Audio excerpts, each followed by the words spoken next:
این ویدیو برای بچهای دندونه مخصوصا سال یکیا. تو این ویدیو میخوایم آشنا بشیم با اینکه دندونها به چند دسته تقسیم میشن، شامل چه دندونایی هستن و چند تا دندون وجود دارن. در مرحله اول میخوایم بدونیم که فک ما شامل چند تا دندون هستش. 28 تا، ولی بدون دندونهای عقل. با احتساب دندونهای عقل ما دهانمون شامل 32 تا دندون هستش. حالا میریم سراغ نامگذاری دندونها. دندونهای سانترال، دندونهای لاترال،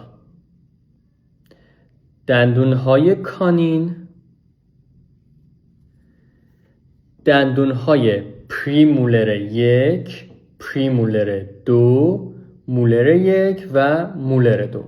اگر دندونهای عقل رو اینجا حساب بکنیم میشن مولر 3. در فک پایین هم به همین صورت.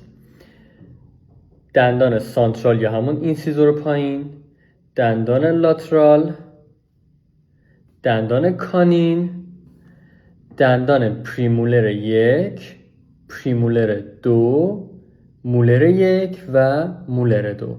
با احتساب دندان عقل اگر اینجا بیاد که میشه مولر 3. حالا به چند بخش تقسیم میشن. دندونهای ما از فاصله کانین تا کانین بخش آنتریور رو تشکیل میدن و پشت کانین بخش پوستریور رو تشکیل میدن. لایک و سیو و شیر و کامنت یادتون نره.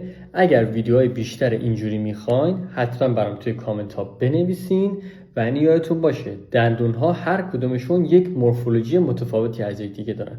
اگر دوست دارین راجع به اون هم بدونین بازم برام تو کامنت ها بنویسین. یاد بگیر، مراقبت کن و لبخند بزن.